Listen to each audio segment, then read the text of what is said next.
ETF index mutual funds నేర్చుకుని stock మార్కెట్లో రాణించాలనుకుంటున్నారా? వెంటనే ఈ నెంబర్కి కాల్ చేయండి.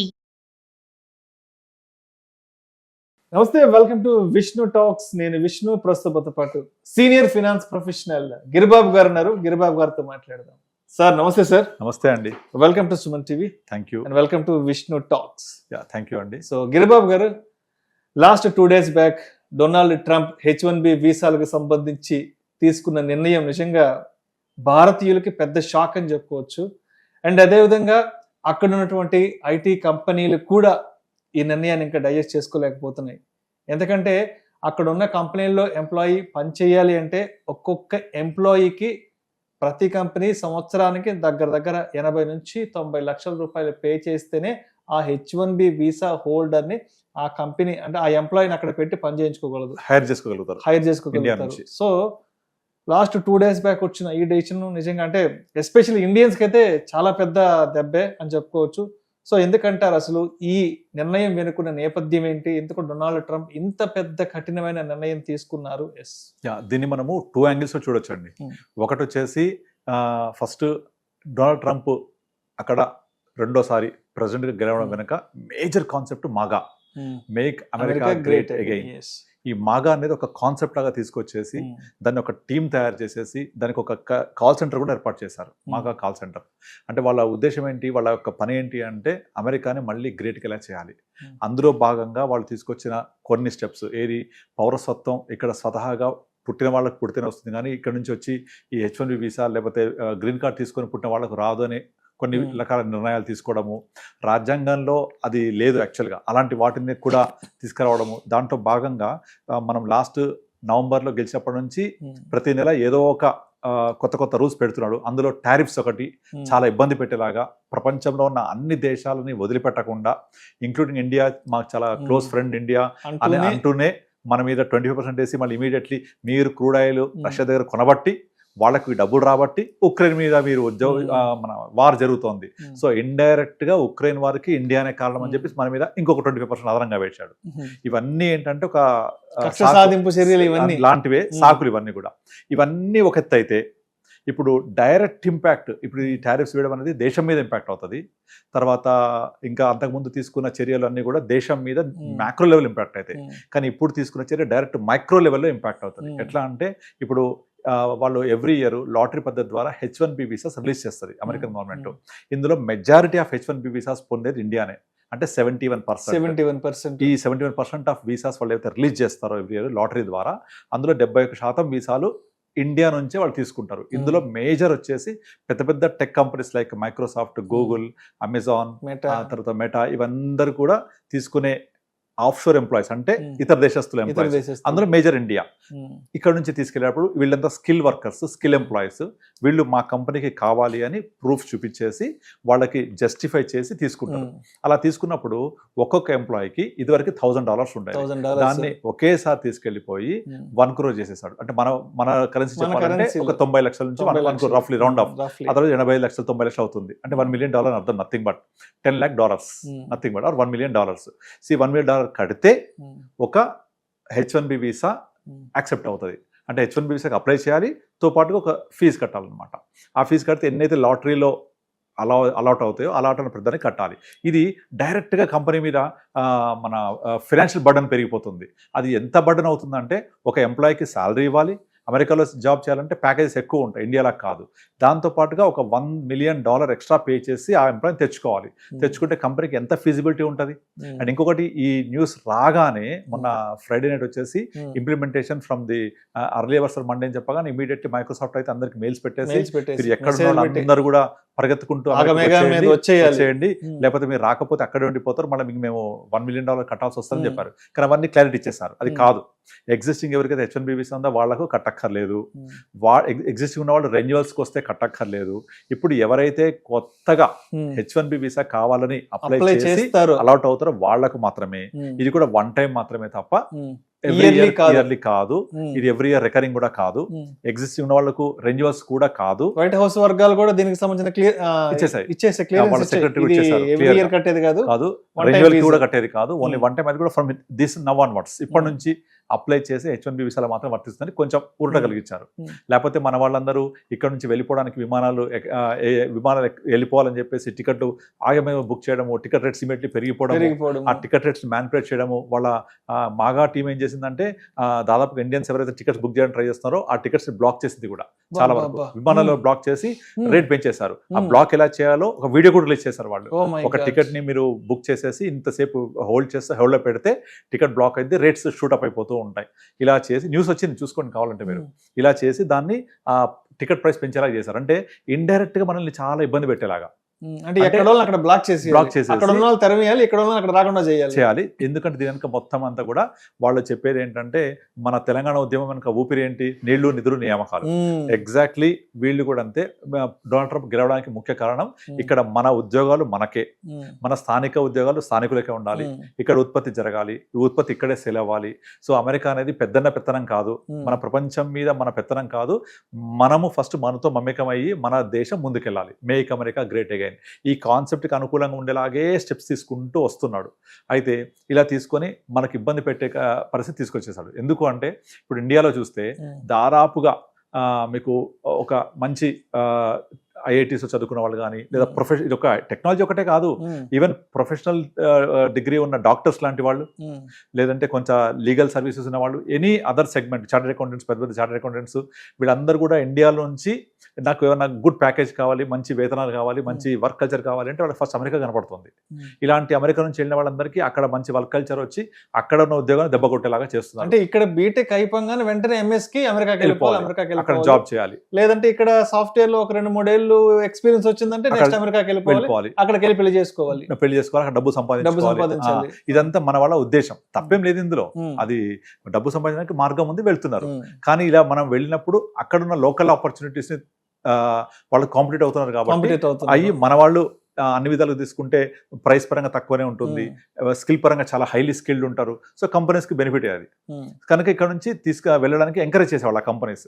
బట్ ఈ వీసా ఫీ ఇంత భారీగా పెంచడం $1,000 నుంచి $1 million.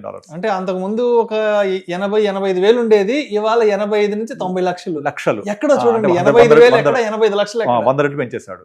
100 రెట్లు పెంచితే మళ్ళీ నెంబర్ ఆఫ్ వీసాస్ ఇంటూ ఈ ప్రైస్ తీసుకుంటే ఎక్కడికో వెళ్ళిపోద్ది. ఇప్పుడు మన గోల్డెన్ వీసా కూడా ఇంట్రొడ్యూస్ చేశారు కదా, 8 కోట్లు కట్టాలి మన కరెన్సీలో, కడితే గోల్డెన్ వీసా వస్తుంది. అందులో 1/10 H1B వీసా. అంటే ఒక విధంగా ఇది డబ్బు రావడమే కాకుండా ఇతర దేశస్తులు రావాలంటే కూడా కొంత అడ్డంకులు సృష్టించడం జరుగుతుంది. సో దీనివల్ల ఏమవుతుందంటే మన అక్కడున్న టెక్ కంపెనీస్ కి ఇది కొంచెం ఆర్థికంగా భారమే, ఆర్థికం చాలా భారం. ఎందుకంటే అంత ముందు 80-85 వేలు కట్టే వాళ్ళు ఒక మనిషి మీద ఈ రోజు 85 నుంచి 90 లక్షలు కట్టాలంటే ఆ కంపెనీస్ కి ఫైనాన్షియల్ గా ఎంత పెద్ద బ్యారియర్ అవుతుంది. కరెక్ట్. అయితే ఇప్పుడు అక్కడున్న లోకల్ కంపెనీస్ ఇక కొత్తగా ఇక్కడి నుంచి తీసుకుపోవాలంటే ఆలోచిస్తాయి. ఓకే, ఇది నెగటివ్. బట్ ఒక మంచి అదృష్టం ఏంటంటే రెన్యువల్ మీద లేదు, అండ్ ఆల్రెడీ ఎగ్జిస్టింగ్ వాళ్ళు కట్టక్కర్లేదు.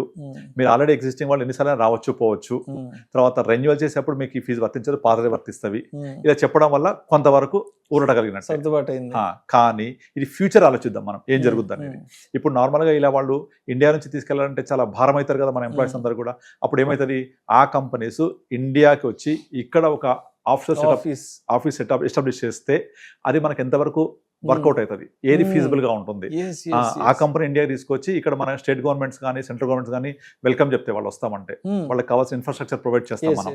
ప్రొవైడ్ చేసి ఒక కంపెనీ ఎస్టాబ్లిష్ చేస్తే ఒక బిల్డింగ్ కదా, అక్కడ హై ఎంప్లాయీస్ హైర్ చేసుకొని తీసుకుంటే అయిపోతుంది.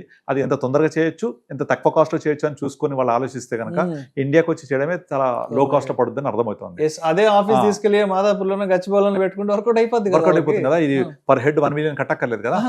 తర్వాత ఇక్కడ మన గవర్నమెంట్స్ అని కూడా ఇన్ఫ్రాస్ట్రక్చర్, తర్వాత ఈ ఎంప్లాయ్మెంట్ జనరేట్ చేస్తాము అంటే ల్యాండ్ తక్కువ రేట్కి ఇచ్చేస్తారు, ఫ్రీగా ఇస్తారు, ఎలక్ట్రిసిటీ సబ్సిడీస్ లో ఇస్తారు, అన్ని రకాల ఫెసిలిటీస్ ప్రొవైడ్ చేస్తారు. ఎందుకంటే మేము ఇంత ఎంప్లాయ్మెంట్ జనరేట్ చేస్తాము అని కనుక చూపించగలిగితే కనబడుతుంది కూడా. 5-10 లక్షలు రెంట్ కట్టుకున్న చాలు కమర్షియల్ స్పేస్ వచ్చేస్తుంది. దీనివల్ల ఇండియాకి ఇది చాలా చాలా చాలా మంచి పరిణామం. సో మన ఇండియన్ ఎకానమీ బూస్ట్ అవ్వడానికి, తర్వాత ఇన్ఫ్రాస్ట్రక్చర్ ఇక్కడ లోకల్లో బిల్డ్ అవ్వడానికి, మన ఇక్కడ చదువుకున్న వాళ్ళకి ఇక్కడ ఉద్యోగాలు దొరకడానికి అన్ని విధాలుగా ఇది సపోర్ట్ అవుతుంది. ఇప్పుడు ఒక టెక్ కంపెనీ కనుక ఎస్టాబ్లిష్ చేస్తే ఫర్ ఎగ్జాంపుల్ ఒక 20,000 మంది హెడ్ కౌంట్ ఉన్నారు అనుకోండి, అంటే చదువుకున్న వాళ్ళకి జాబ్లు వచ్చినట్టే లోపల. ఆ 20,000 మంది ఎంప్లాయీస్ ఉన్నారంటే వాళ్ళకు సపోర్ట్ స్టాఫ్ ఎంతమంది కావాలి, సర్వీస్ స్టాఫ్ ఎంతమంది కావాలి, క్యాబ్స్ ఎంతమంది కావాలి, హాస్పిటాలిటీ ఇవన్నీ అవసరం అయితే.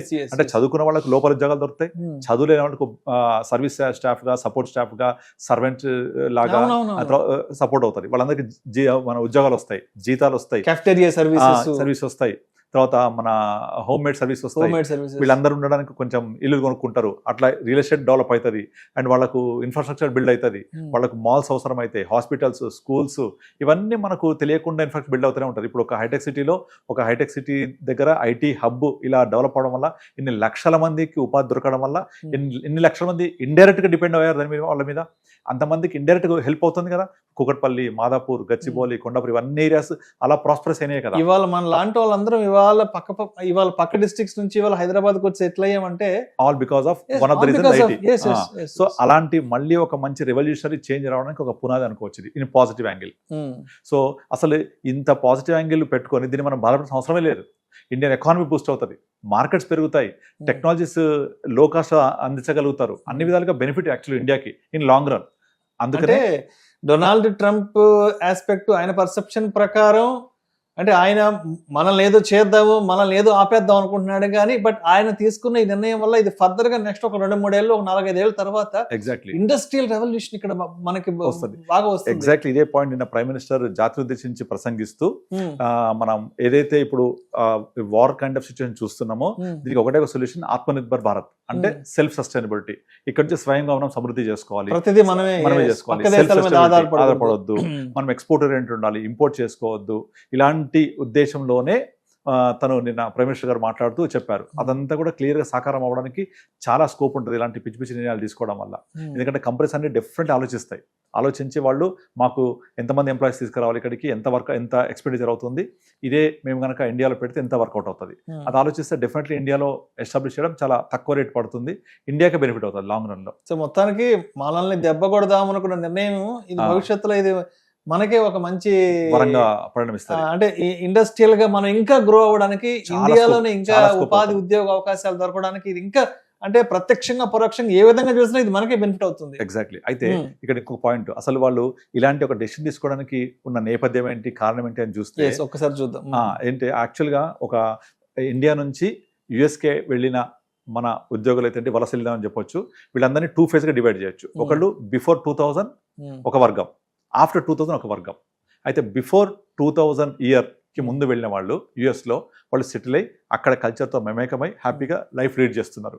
కానీ 2000 ఇయర్ తర్వాత వెళ్ళిన వాళ్ళంతా కూడా మన కల్చర్ని అక్కడ ఇంపోర్ట్ చేసుకొని మన కల్చర్ని అక్కడ గ్రో చేయడానికి ట్రై చేస్తున్నారు. ఉదాహరణకి ఇప్పుడు ఇక్కడ ఏదైనా పండుగ జరిగాయి అనుకోండి, మనం ఇంట్లో చేసుకుంటాం, బట్ అక్కడ మెజారిటీ ఆఫ్ ప్లేసెస్లలో వీధులలో పండుగలు జరుపుకోవడము, పబ్లిక్ ప్లేసెస్లలో ఉత్సవాలు జరపడము, మన శ్రీరామనవమి ఏంటి, తర్వాత దసరా, దీవాలి, తర్వాత మన సిక్కులది గురునానక్ జయంతి అప్పుడు అలా చాలా సినిమా రిలీజ్ చెప్పక్కర్లేదు. ఇక మన హైదరాబాద్ ఎంత హడావుడి అయితే అంత డబల్ హడావుడి, ర్యాలీలు చేయడము, సినిమా హీరోలు అక్కడికి వెళ్ళిపోయి అక్కడ ప్రదర్శనలు చేయడము, ఇవన్నీ కూడా అక్కడున్న లోకల్ కల్చర్ కి డిస్టర్బ్ చేయడమే.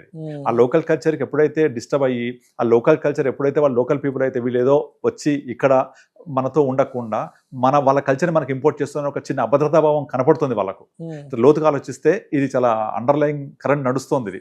అందుకనే ఇప్పుడు డొనాల్డ్ ట్రంప్ ఇలాంటి డెసిషన్ తీసుకుంటే ఎవరు యాజిటేషన్ చేయట్లే అక్కడ. అలా చేయడం వల్ల మనకు ఉద్యోగాలు వస్తే ఒక పాజిటివ్ యాంగిలే కాకుండా కంపెనీస్కి బర్డన్ అయితే కదా, ఎవరు అపోజ్ చేయట్లేదు. ఎందుకంటే వాళ్ళ మీద వ్యతిరేకత పెరుగుతోంది. అండ్ ఇంకా ఇప్పుడు పొలిటికల్ పార్టీస్ ఉన్నాయి, ఆ పొలిటికల్ పార్టీస్ యొక్క బ్రాంచ్లు అక్కడ ఎస్టాబ్లిష్ చేసేసి ఫండ్ రైజింగ్ చేస్తున్నారు. ఆ ఫండ్స్ ఏ విధంగా ఉపయోగిస్తారు, అక్కడ FBI రిపోర్ట్ తయారు చేసింది. మన ప్రైమ్ మినిస్టర్ ఆఫ్ ఇండియా ఈ టారిఫ్స్ గురించి డిస్కషన్ వచ్చినప్పుడు ఫస్ట్ ఇమీడియట్లీ అక్కడ వెళ్ళి డిస్కస్ చేస్తే FBI మొత్తం రిపోర్ట్ ముందు పెట్టింది. ఇక్కడ నుంచి వచ్చిన ఇండియన్స్ ఏం చేస్తున్నారు, వాళ్ళు చదువుకోవడానికి చదువు అయిపోయాక ఏం చేస్తున్నారు, వాళ్ళకున్న రూల్స్ ఏంటి, ఆ రూల్స్ ఎలా అతిక్రమిస్తున్నారు. నార్మల్గా చదువు అయిపోయిన తర్వాత వాళ్ళు క్యాంపస్ వరకే పరిమితం వాళ్ళు ఉద్యోగం చేయడానికి, కానీ బియాండ్ దట్ రెస్టారెంట్స్లలో అన్ని చోట్ల బియాండ్ టైం వర్క్ చేస్తూ లోకల్లో ఉండే ఆపర్చునిటీస్ని కూడా గ్రాప్ చేసుకొని లోకల్ హెడ్స్కి ఇబ్బంది కలిగేలా చేస్తున్నారు. ఇవన్నీ ప్రైమ్ మినిస్టర్ ముందు పెట్టింది కాబట్టి రిపోర్ట్ FBI, ప్రైమ్ మినిస్టర్ ఏం మాట్లాడలేకపోయారు. This is a confidential report which came in news also. అంటే ఇక్కడ నుంచి వెళ్ళిన మన వాళ్ళు అక్కడ Culture లో తక్కువ మన- జీతానికే పనిచేయడం, పనిచేయడము. తర్వాత ఎక్స్ట్రా అవర్స్ అంటే మామూలుగా చేయడము. 8-9 అవర్స్ దానికి మించి 12 గంటలు 13 గంటలు పనిచేయడం. ఇలా చేస్తూ వాళ్ళ కల్చర్ని కొంత కలుషితం చేస్తూనే చెప్పొచ్చు. వాళ్ళ కల్చర్ని అంటే మనము అంటే ఇంట్లో పండగ మన చేసుకోవచ్చు, వాళ్ళు అక్కడ ఆక్యుపై చేస్తున్నారు. చేస్తున్నారు. ఎగ్జాక్ట్లీ మనం ఇంట్లో పండగ చేసుకోవచ్చు, ఇంట్లో ఏమైనా చేసుకోవచ్చు, ఎవరు కాదనరు. కానీ వీధుల్లోకి వచ్చి వాళ్ళ వాళ్ళ ఒక సాధారణ జీవన శైలికి, వాళ్ళ ప్రశాంతమైన జీవన శైలికి కొంచెం ఇబ్బంది కలిగించేలాగా ఇలాంటి సామూహిక ర్యాలీలు, చేయడము, ఉత్సవాలు పండగలు. చేయడము. ముఖ్యంగా ఈ పొలిటికల్ పార్టీస్ పొలిటికల్ ఎలక్షన్స్ అప్పుడైతే ఆల్మోస్ట్ సిమిలర్ హైదరాబాద్ లాంటి ప్లేస్ లో ఉండే లాంటి వాతావరణం చూడొచ్చు మనం, డల్లాస్ లాంటి ఏరియాస్లలో. ఇది అక్కడ చాలా ఇబ్బందికర పరిణామం. అదే మనం ఉంటే క్లోజ్డ్ గ్రూప్ లో చేసుకోవాలి, అలా కాకుండా బహిరంగంగా. ఇక మన తెలుగు అసోసియేషన్స్ చాలా ఉన్నాయి, ముఖ్యంగా తెలుగు వాళ్ళు. ఇదంతా తెలుగు అసోసియేషన్స్ అయితే ఏంటి, ఇక ప్రతి చోట కూడా గ్యాదరింగ్స్, డబ్బులు కలెక్ట్ చేయడము, ఆ తర్వాత కొన్ని రకాల అరాచక ఈ కమ్యూనిటీకి సంబంధించిన అసోసియేషన్స్ క్రియేట్ చేయడం, ఇవన్నీ చాలా ఎక్కువైపోయాయి ఈ మధ్య కాలంలో. దాంతో లోకలైట్స్ కూడా చెప్తున్నారు ఈ కల్చర్ మంచిది కాదు, ఈ కల్చర్ మనము ఇక్కడ వచ్చి వీళ్ళతో మమేకం అయిపోవాల్సింది, కానీ మనం వాళ్ళ కల్చర్ని ఇబ్బంది కలిగిస్తూ మనం ఇలా చేయకూడదని వాళ్ళు కూడా చెప్తున్నారు. అందుకని ఇంకొక ఎగ్జాంపుల్, యూకేలో రీసెంట్గా ఒక 10 రోజుల క్రితం యూకే చరిత్రలోనే అతిపెద్ద ర్యాలీ జరిగింది, గో బ్యాక్ వలసదారులు అని చెప్పేసి. అందరూ ఎవరైతే వలస వచ్చారో వాళ్ళందరినీ వెళ్ళిపోమని చెప్తూ యూకే చరిత్రలోనే అతిపెద్ద ర్యాలీ జరిగింది. ఇప్పుడు రీసెంట్ గా మనం తెలంగాణ చూసాం, మార్వాడి గోబ్యాక్ అని ఒక ర్యాలీ చేశారు. అంటే వేరే వాళ్ళు ఇక్కడికి వచ్చి వ్యాపారం చేయడం అనేది మనకు ఇబ్బందికర పరిస్థితి ఉందని మనం అది కూడా వాళ్ళు మన భారతదేశం వస్తే మార్వాడీస్ వాళ్ళు ఎక్కడో కాదు కదా, ఎక్కడో కాదు, తప్పేం లేదు యాక్చువల్గా. మన పక్క స్టేట్ నుంచి వచ్చారు. అంటే మనకి ఇబ్బంది కలుగుతుందని వాళ్ళని మనం ఆశ్రయ చేసాం. అలాంటిది వాళ్ళకు లోకల్ కంట్రీ వాళ్ళది, మనం వెళ్ళి ఆ కంట్రీలో ఉండి మనం వాళ్ళ కల్చర్కి ఇబ్బంది కలిగించేలాగా మన యొక్క అన్ని ఆలోచనలు రుద్దుతూ ఉంటే వాళ్ళకి ఇబ్బంది కలుగుతుంది. కనుకనే అక్కడ వాళ్ళకు కరెక్ట్గా ఈ టైంలోనే ట్రంప్ దొరికాడు వాళ్ళకు. ఏది వాళ్ళ యొక్క నెగిటివిటీ, మా లోకల్లో మా ఉద్యోగాలు మా అన్ని ఆపర్చునిటీస్ పోతున్నాయి అసహనానికి ఎగ్జాక్ట్లీ ట్రంప్ దొరికాడు. అందుకనే వాళ్ళు అక్కడ ఎటువంటి ఇబ్బంది లేకుండా అతను చేసే పనులన్నిటికీ సపోర్ట్ చేస్తున్నారు. అక్కడ కొన్ని విషయాల్లో అపోజ్ చేస్తున్నారు, బట్ ఓవరాల్గా ఏంటంటే ఇలాంటి పనులు చేయడం వల్ల, ఇలాంటి వాతావరణం ఉండడం వల్ల ట్రంప్ కూడా ఆలోచన వచ్చి వాళ్ళ మాగా టీం మనం ఏ విధంగా అమెరికన్ కల్చర్ని, అమెరికన్ ఎంప్లాయీస్ని, అమెరికా జాబ్ ఆపర్చునిటీస్ని, అమెరికా గ్రోత్ స్టోరీని ఎలా రిటైన్ చేసుకోవాలి అని ఆలోచిస్తున్నారు. సో మనం వెళ్ళే వాళ్ళతో ఉద్యోగం చేసి అక్కడ ఉంటే సరిపోయేది, కానీ వాళ్ళని ఎప్పుడైతే మనము డామినేట్ చేయడం ట్రై చేస్తున్నామో, డిస్టర్బ్ చేయడం చేస్తున్నామో, అన్ని ఇబ్బందికర పరిణామాలు ఉంటుంటాయి. దాని పర్యవసానమే ఇప్పుడు చూస్తున్నాయి ఇవన్నీ కూడా. సో దీని వెనక చాలా ఇట్లాంటి బ్యాక్గ్రౌండ్ ఉంది. కనుకనే మనము ఒక విధంగా పాజిటివ్ యాంగిల్ ఏంటంటే ఇండియా గ్రో అవుతుంది, మంచి పరిణామం. నెగిటివ్ యాంగిల్ ఏంటంటే ఆపర్చునిటీస్ అనేవి మనం మిస్ అవుతాం. ఇండియా ఎంత గ్రో అయినా, ఇండియా లాంటి హ్యూజ్ పాపులేస్టిక్ కంట్రీకి మనమే ఇవ్వలేం ఆపర్చునిటీస్ అన్ని కూడా. We need definitely global economy, we need definitely American employment. అక్కడ వెళ్ళి ఉద్యోగాలు చేసి ఎక్కువ సంపాదిస్తే ఇండియాకి వస్తే మళ్ళీ ఇండియా గ్రో అవుతుంది. కనుక ఇండియా లాంటి హ్యూజ్ పాపులిస్టిక్ కంట్రీకి ఎన్ని అవకాశాలన్నా తక్కువే, అవకాశం అందిపుచ్చుకుంటూ ఉండాలి. మన ఇండియా ఒక్కటే సరిపోదు. ఇక్కడ ఉన్న ప్రతి సంవత్సరం పాస్ అయ్యే ఈ టెక్కీస్కి, ప్రొఫెషనల్ గ్రాడ్యుయేట్స్కి మనమే జాబ్స్ ఇవ్వలేము కూడా. కనుక వాళ్ళ సపోర్ట్ కావాలి, అక్కడ ఆపర్చునిటీ కూడా కావాలి. సో అప్పుడే ఇండియా ప్రాస్పరస్ ఇన్ 360 degrees అవుతుంది. అలా అవ్వాలంటే ఈ ఆపర్చునిటీ మనం ఎప్పుడు అందిపుచ్చుకుంటూ ఉండాలి. ఇలాంటి పనులు చేసి మన అవకాశాన్ని మనమే తగ్గించుకోకూడదు. సో మొత్తానికి H1B వీసాలకు సంబంధించి డొనాల్డ్ ట్రంప్ తీసుకున్న నిర్ణయం వెనుక అంటే మెజారిటీగా ఇక్కడి నుంచి వెళ్ళిన వాళ్ళు అక్కడ తక్కువ జీతానికే పనిచేయడం, అక్కడ వాళ్ళకి రావాల్సినటువంటి ఉపాధి ఉద్యోగ అవకాశాలని మన వాళ్ళు వెళ్ళి అక్కడ వాటిని ఎక్కువగా వినియోగించుకోవడం, అక్కడ వాళ్ళకి ఉపాధి అవకాశాలు తగ్గిపోవడం. అండ్ ఇందాక మీరు చెప్పారు ఒక సెకండ్ ఫేజ్, అంటే మన కల్చర్ని ఎక్కువగా అక్కడ పెనిట్రేట్ చేయడానికి అది వాళ్ళు తీసుకోలేకపోవడం. అండ్ మరొక కోణంలో చూస్తే ఇప్పుడు వాళ్ళు తీసుకునే ఎడిషన్ అయితే రాబోయే రోజుల్లో ఇక్కడ మనకి పారిశ్రామికంగా ఎకానమిక్ గా డెవలప్ అవడానికి చాలా స్కోప్ మనకైతే స్కోప్ ఉందంటారు. బట్ స్టిల్ ఆపర్చునిటీ ఉండాలి, అంత కలిసి ముందుకెళ్తూ ఉండాలి. సో మొత్తానికి మోదీ గారు కూడా పిలుపునిచ్చారు, ఏదైనా సరే ఇక్కడ నుంచి మనం బయట దేశాల మీద ఆధారపడడం కూడా Atmanirbhar Bharat, make in India కూడా ఏదైనా సరే ప్రతి చిప్ నుంచి సిమ్ కార్డ్ వరకు ప్రతిదీ మనమే తయారు చేసుకోవాలంటూ కూడా వారు కూడా చాలా చక్కని పిలుపునివ్వడం జరిగింది sir. Thank you sir, thank you so much.